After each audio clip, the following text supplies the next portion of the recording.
We all have that drawer or folder somewhere, right? Stuffed with old documents, letters, certificates, things we just kind of hang on to. But what if one of those documents, just a formal letter from years ago, actually held an entire story of global collaboration and incredible expertise? Well, today, we're going to do just that. We're going to deconstruct this one letter and see what story it has to tell. So, that's the big question, isn't it?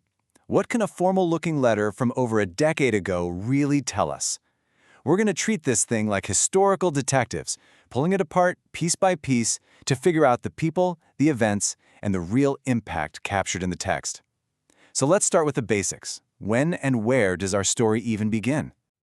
Okay, so every story has to start somewhere, a time and a place. And for us, it's right here, Lausanne, Switzerland. The date is June 26, 2008. This one little line immediately grounds us, giving us a very specific moment in time. It's the first clue in our little investigation. All right, first up, let's take a look at the letter itself and the two key players it connects, who, by the way, are on opposite sides of the world. So, who are the main characters in this story? Well, on one side, you've got this major international organization, and on the other, a single, highly specialized expert. So on one side, we have the Round Table on Sustainable Biofuels, or RSB, and just look at its partners. These are some heavy hitters. We're talking the United Nations Environment Program and the Indian Institute of Technology. Now, you've got to remember, this is 2008. Oil prices were through the roof, and the whole world was scrambling for energy alternatives.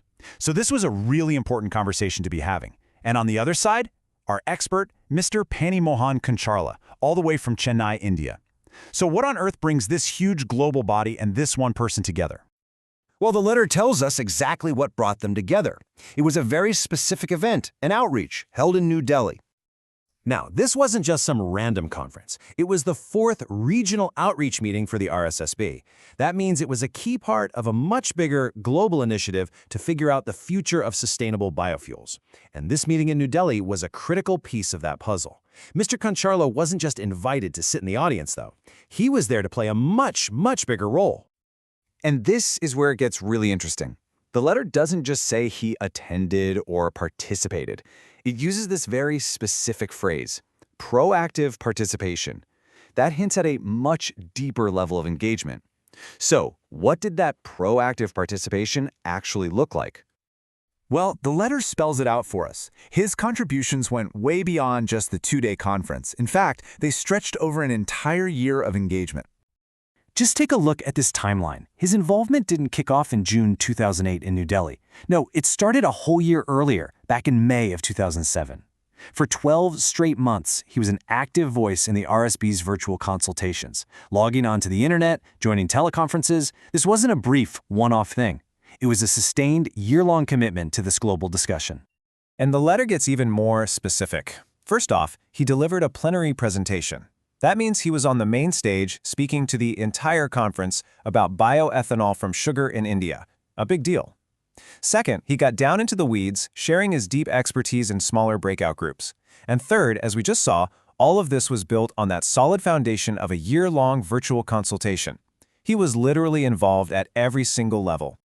So all of this hard work, this year-long dedication, it all leads up to the letter's main purpose, a really powerful recommendation of Mr. Kancharla's expertise. Most professional letters are pretty dry, right? Stiff and formal. But this one uses surprisingly strong, almost emotional language. It expresses entire satisfaction and gratefulness.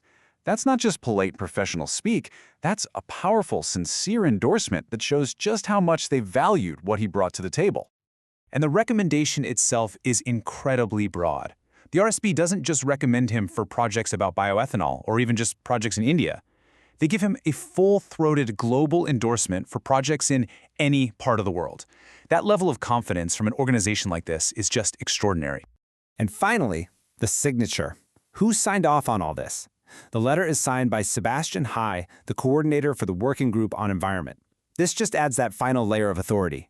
All of this praise, this powerful recommendation, it's coming directly from a leader within the organization's environmental division. That really underscores the credibility of the whole thing. So what started as just a simple letter from 2008 turned out to be a story of global collaboration, deep expertise, and genuine respect. It's a fantastic reminder that even the most ordinary-looking documents can hold these remarkable stories of human achievement. It really makes you wonder, doesn't it? What amazing stories are hidden away in the documents you've got filed away somewhere?